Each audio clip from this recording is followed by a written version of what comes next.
Hello, నేను మీ CS రావు. తెలంగాణలో హైరాణ రేపుతుంటే ఆంధ్రప్రదేశ్లో కాదంబరి జైత్వాని కేసు ఇప్పుడు ఆంధ్రప్రదేశ్ ప్రభుత్వానికి ఒక సవాలుగా మారింది. దాంతోపాటు అసలు ప్రభుత్వానికే తెలియకుండా జగన్మోహన్ రెడ్డికి సంబంధించిన కాంట్రాక్టులకు ఆంధ్రప్రదేశ్ ప్రభుత్వం చెల్లింపులు చేసేసింది. అసలు ఏం జరుగుతుంది ఈ ప్రభుత్వాల్లో అనే దాని మీద విశ్లేషించుకునే ప్రయత్నం చేద్దాం. ప్రస్తుతం మన దగ్గర సూర్య గారు, సుంకర వెంకటేశ్వర గారు ఉన్నారు. ఎంతో ఇంటరాక్ట్ అవుతాం. సార్ నమస్తే. నమస్కారం సార్, తెలుగు రాష్ట్ర ప్రభుత్వాలను చూస్తుంటే అసలు వీళ్ళు కరెక్ట్ వేలో వెళ్తున్నారా లేదా అనేటువంటి ఒక సందేహం కలుగుతుంది. ఎగ్జాంపుల్ తీసుకుంటే అసలు ఇప్పుడు మనకి ఆంధ్రప్రదేశ్లో గత 4 రోజుల నుంచి కాదంబరి జైత్వాని ముంబై హీరోయిన్ ఇది నడుస్తుంది. ఏంటి సార్ ఆ ఎపిసోడ్లో మీరు గమనించింది ఏంటి? అది ఇప్పుడు కొన్ని లోతులోకి మనం విషయాల్లోకి వెళ్ళే ముందు ఒక మహిళకి జరిగిన అన్యాయం చూస్తే అన్యాయంగానే చట్ట వ్యతిరేకంగా, రాజ్యాంగ వ్యతిరేకంగా, కనీసం రాజ్యాంగాన్ని కూడా తొంగలో దొక్కేసేసి ఎవరైతే చట్టాలని సమాజాన్ని కాపాడాలో పోలీసులే కంచె చేను వేసినట్టు ఆ మహిళ పట్ల అంత దుర్మార్గంగా, అమానుషంగా, రాక్షసంగా ప్రవర్తించడం శోచనీయం. దుర్మార్గం. అది చాలా బాధాకరంగా ఉంది, హృదయ విదారకంగా ఉంది అమ్మాయి. ఇప్పుడు వీళ్ళు ఏం చేస్తున్నారంటే ఆపోజిట్ వైసీపీకి చెందిన మీడియా గ్రూప్ వాళ్ళందరూ ఆ అమ్మాయి యొక్క వ్యక్తిత్వాన్ని హననం చేసే విధంగా రకరకాల స్టోరీలన్నీ బయటికి వదులుతున్నారు. సరే, ప్రతి మనిషికి వ్యక్తిగత జీవితాలు 100 రకాలు ఉంటాయి. అది వాళ్ళ ప్రైవేట్ జీవితాలు. మనకెవరికి కూడా ప్రైవేట్ జీవితాల్లో తొంగి చూసే అర్హత మనకు లేదు. ఇక్కడ పోలీసులు కానీ ప్రభుత్వం కానీ చట్ట వ్యతిరేకంగా ఆ అమ్మాయికి అన్యాయంగా, దుర్మార్గంగా ఆ అమ్మాయి పట్ల ప్రవర్తించారా లేదనేదే మనం మాట్లాడుకోవాలి. ఆ అమ్మాయి ఏంటి, ఆ అమ్మాయి గతం ఏంటి, ఆ అమ్మాయి ఎవరితో ఏంటి అనేది మనకు అప్రస్తుతం. అది ఆ అమ్మాయికి రాజ్యాంగం ఇచ్చిన హక్కులు ఆ అమ్మాయికి ఉన్నాయి. రాజ్యాంగం ఇచ్చిన హక్కుల ప్రకారం, చట్టాల ప్రకారం మీరు నడుచుకున్నారా లేదా అనేది ఇక్కడ కావాల్సింది. ఇక్కడ ఇష్టానుసారంగా చట్ట ఉల్లంఘనలు జరిగినాయి. ఆశ్చర్యకరంగా ఆ అమ్మాయి మొన్న నేను ఒక ఇంటర్వ్యూ చూస్తా అంటే పాపం చాలా గుండెలు విసిరేలాగా ఏడుస్తూ ఉన్నాను. ఎందుకంటే ఆ అమ్మాయి తప్పు చేస్తే ఆ అమ్మాయి తల్లిదండ్రులను తీసుకొచ్చి ఇక్కడ డిటైన్ చేయాల్సిన అవసరం ఏముంది, దుర్మార్గంగా అరెస్ట్ చేయాల్సిన అవసరం ఏముంది? ఆ అమ్మాయి మెడిసిన్ డాక్టర్ చదువుకుంది. సరే, డాక్టర్ చదువుకున్నా చదువు లేకపోయినా మహిళే. ఇప్పుడు ఉన్నతరాలు, సంపన్నురాలకి ఒకలా హక్కును, పేద మహిళకి ఒక హక్కు అనేది కాదు కదా. భారతదేశంలో రాజ్యాంగం అందరికీ సమాన హక్కులే ఇచ్చింది. ఒక మహిళను మహిళగా కూడా చూడలేని దుర్మార్గమైన పోలీసింగ్, దుర్మార్గమైన రాజ్యాంగం, రాజకీయం. అది దాన్ని ఆటవిక రాజ్యం అనాలో ఇంకేమనాలో అర్థం కాదు. కేవలం ఇప్పుడు ఒక సినీ తార కాబట్టి, దాంట్లో జిందాల్ లాంటి పారిశ్రామికవేత్త ఇన్వాల్వ్ అయ్యాడు కాబట్టి అదంత ప్రాచుర్యంలోకి వచ్చింది. కానీ 2019, 2024 మధ్యలో తెలుగు నేల మీద జరిగిన ఘోరాలు అన్నీ కాదు. ఇప్పుడు ఒక ఎంపీని చట్ట వ్యతిరేకంగా నోటీసులు కానీ ఇంకోటి లేకుండా ఇక్కడి నుంచి ఎత్తుకెళ్తే ఇక్కడ తెలంగాణ ప్రభుత్వం అప్పుడు ఉన్న టీఆర్ఎస్ ప్రభుత్వం సపోర్ట్ చేసింది కదా. వాళ్ళ సపోర్ట్తోనే ఒక ఎంపీని దుర్మార్గంగా పట్టపాక లిఫ్ట్ చేసుకెళ్ళిపోయి అమానుషంగా కొట్టారు కదండి. చట్టోల్లంఘనే కదా.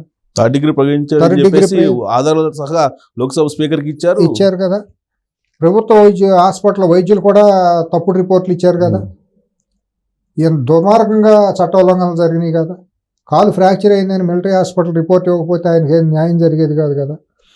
భారతదేశానికి 140 కోట్ల మందికి ప్రాతినిధ్యం వహించే పార్లమెంట్లో సభ్యుడైన ఆయన పట్లే అసలు కనీసం చట్టాలకి గౌరవం లేకుండా ప్రవర్తించిన ప్రభుత్వం. అవి కాకుండా బయటికి చెప్పుకోలేని మహిళల వేదనలో కొన్ని వేలు ఉంటాయి. సిఎస్ గారు, ఆంధ్రప్రదేశ్లో జరిగినాయి. పట్టపగల ఇళ్ళలోకి వెళ్ళి మానభంగాలు జరిగినాయండి. వాలంటీర్ వ్యవస్థను అడ్డం పెట్టుకుని మహిళలను బ్లాక్మెయిల్ చేశారండి. తహసీల్దార్ స్థాయి వరకు కూడా, తహసీల్దార్లు, రెవెన్యూ ఇన్స్పెక్టర్లు వాళ్ళందరూ కూడా వీళ్ళ ద్వారా మహిళలను చెరబట్టిన ఘటనలు కొన్ని కోకొల్లండి. ఇవన్నీ దాస్య దాగే కాదండి. ఒక్కొక్కటి బయటకు వస్తున్నట్టుంది. ఇప్పుడు ఏ మహిళ కూడా నాకు ఈ అన్యాయం జరిగిందని బయటికి చెప్పుకోలేదండి. ఎందుకంటే గౌరవంతో బతికే కుటుంబాల నుంచి వచ్చినాయి. ఏ మహిళ కూడా బయటపడి నాకు ఇట్లా చేశారని ఎవరు చెప్పుకోగలరండి? భర్తల ముందే మహిళల పట్ల అమానుషంగా చేశారు. కొన్ని చోట్లకి రేపులు కూడా జరిగినాయి అని మనం వింటున్నాం. ఇళ్లలో చొరబడి మహిళల పట్ల భర్తలు ఎదురుగానే మహిళల్ని ఇది చేశారని విన్నాం. ఇవన్నీ ఇవాళ సమాజానికి వినటానికి కొత్తగా ఉండొచ్చు, కానీ నేను గత 30 ఏళ్ళ నుంచి అక్కడ ఫ్యాక్షనిస్టులు ఎటువంటి దుర్మార్గాలు చేస్తారనేది నేను ప్రత్యక్షంగా చూసినాను. అటువంటి రాక్షసుడి పాలనలో రాష్ట్రంలో అటువంటి అరాచక శక్తులు విజృంభించి ప్రతి చోట అటువంటి ఆ పార్టీలో ఉండదంతా అటువంటి ఎలిమెంట్లే కదండి. ఆ పార్టీలో సంస్కారవంతులు ఎవరైనా ఉంటారని అనుకుంటామా? సో ఇప్పుడు ఈ కాదంబరి జైత్వాని విషయంలో ఐఏఎస్లు ఇద్దరు ఇన్వాల్వ్ అయినారు, కాంతిరాణ్ తాత ఐపీఎస్లు ఇద్దరు ఇన్వాల్వ్ అయినారు. ఇప్పుడు వాళ్ళకి ఏదో ఎవరో ఒక డైరెక్షన్ అయితే ఇచ్చి ఉండాలి కదా. దాంట్లో అనుమానమే లేదు. దాంట్లో ముఖ్యమంత్రి హోదాలో డైరెక్షన్లో సజ్జల రామకృష్ణారెడ్డి ప్రత్యక్ష ప్రమేయంతో జరిగింది. దాంట్లో ఎటువంటి ఇది లేదు. ఇవాళ ఇవన్నీ బయటికి రావాలంటే, ఎందుకంటే చట్టోల్లంఘనలు ఆ రకంగా జరిగినప్పుడు ఎటువంటి మొహమాటాలకు తావు లేకుండా చంద్రబాబు గారు కూడా ఒక పెద్ద జిందాల్ లాంటి జేఎస్డబ్ల్యూ స్టీల్స్ లాంటి పెద్ద దిగ్గజం లాంటి కుటుంబానికి చెందిన వ్యక్తి కాబట్టి మొహమాటానికి పోతే మాత్రం ఆయన చరిత్ర క్షమించదు చంద్రబాబు గారిని. ఇది ఇవాళ కొన్ని కోట్ల మంది మహిళలకు సంబంధించినటువంటి జీవితానికి సంబంధించినటువంటి విషయం, ఆంధ్రప్రదేశ్ అస్తిత్వానికి సంబంధించినటువంటి విషయం, ఇది ప్రతి ఒక్క ఆత్మగౌరవానికి సంబంధించినటువంటి విషయం. అలాగే తెలుగుదేశం పార్టీ భవిష్యత్తు కూడా ఇది ఒక బీజం లాంటిది. ఈ విషయంలో కనుక తప్పునడుగులు వేసి కనుక ఒక అక్రమమైన అన్యాయమైన మార్గంలో కనుక రక్షించాలి ఎవరినన్నా అని ఉపేక్షతో కనుక వెళ్తే మాత్రం తెలుగుదేశం పార్టీ పునాదులే కదులుతాయి. కానీ చట్ట ప్రకారం మొత్తం చేసాము, దాన్ని కావాలని రెడ్ బుక్ రాజ్యాంగం ఈ బయటికి తీసిందని అంటున్నారు వైఎస్ఆర్ కాంగ్రెస్. వాళ్ళు ఏమన్నా అనేవాడు, వాళ్ళు అరాచకంగా ఏమైనా మాట్లాడతారు. వాళ్ళు మాట్లాడారని వీళ్ళు అవ్వాల్సిన పని లేదు సిఎస్ గారు. వీళ్ళు చట్టపరంగా ఎవడైనా కానివ్వండి, ఎంతటాడైనా కానివ్వండి, నిజాలు బయటకు వచ్చి తీరాల్సిందే. ముఖ్యమంత్రి ఉన్నా సరే ఎవరున్నా సరే అవన్నీ బయటకు వచ్చి తీరాల్సిందే. అప్పుడు మాత్రమే అక్కడ చట్టం పనిచేస్తున్నట్టు, రాజ్యాంగానికి గౌరవం ఉన్నట్టు మనం గమనించవచ్చు. సమాజం కూడా అప్పుడు చంద్రబాబు గారిని కీర్తిస్తుంది. తర్వాత తెలుగుదేశం పార్టీ పునాదులే కదిలిపోతే ఇంకా దాన్ని ఎవరు కాపాడలేరు. అది ఆయన గమనించుకోవాలి. విఘ్నత్వం, ఆయన మాట్లాడే భాష అంతా కూడా ఏదో ఉపేక్షణాభావంతో ఉన్నట్టు అనిపిస్తుంది. 2 రోజులుగా కొన్ని మనం మాట్లాడుతూ ఉంటాం, కొన్ని సమావేశాలు ఆయన ప్రసంగాలు చూస్తూ ఉంటాయి. అది ఆయనకి ఏమాత్రం తగదు. అసలు ఆయనకి ఏమన్నా అటువంటిది ఉంటే సమాజం తప్పుగా అర్థం చేసుకునే ప్రమాదం ఉంటుంది. ఎందుకంటే కాదంబరి జైత్వాని విషయంలో ఆయన చెల్లించిపోయారు మీడియా సమావేశం. చెల్లించడం వేరు, తీసుకునే స్టెప్పులు వేరండి. ఇప్పటికి సరే నిన్న పిలిచారు, డైరెక్ట్గా తీసుకొచ్చి కంప్లైంట్ ఇప్పించారు. దాని మీద ఏమైనా స్పెషల్ ఇన్వెస్టిగేటింగ్ టీమ్ను ఒకటి సిట్ను వేస్తే బాగుండేది. ఒక ఏసీపీ స్థాయి అధికారికి ఇచ్చారు ఐఓగా. ఒక మహిళ, ఆవిడ గురించి మనం ఇది చేయడానికి వీల్లేదు. మరి కొన్ని సంశయాలు ఏంటంటే సామాన్యుడికి వచ్చే సంశయాలు చట్టపరంగా అంత లోతుగా తెలియదు కదా అందరికీ. సామాన్య జనాలకి చట్టం తెలిసేది లాయర్లకు తెలుస్తుంది. లాయర్లు కూడా ఎవరు ఇంటర్ప్రిటేషన్ వాళ్ళు ఇస్తారు. బొమ్మ బొరుస రెండేపులా ఉంటుంది. సామాన్యుల దృష్టిలో ఏముంటుందంటే కాంతిరాణ్ తాత అనే అతను ఐజీ స్థాయి, సీనియర్ ఐపీఎస్, నెక్స్ట్ ఏపో మాపో అడిషనల్ డీజీ క్యాడర్కి వెళ్తాడు కొద్ది త్వరలో. తర్వాత ఇప్పుడు ఈ గున్ని అనే అతను ఐపీఎస్, విశాల్ గున్ని అతను ఇప్పుడు ఐపీఎస్, అతను నెక్స్ట్ డిఐజీ క్యాడర్లోకి వెళ్ళే అవకాశం ఉంటుంది. వీళ్ళకి సర్వీస్ ఉంది. వీళ్ళని విచారించి వీళ్ళ దగ్గర నుంచి నిజాలు రాబట్టి చేయాలి అని అంటే ఆ ఏసీపీ స్థాయి మహిళా అధికారి చేయగలరా?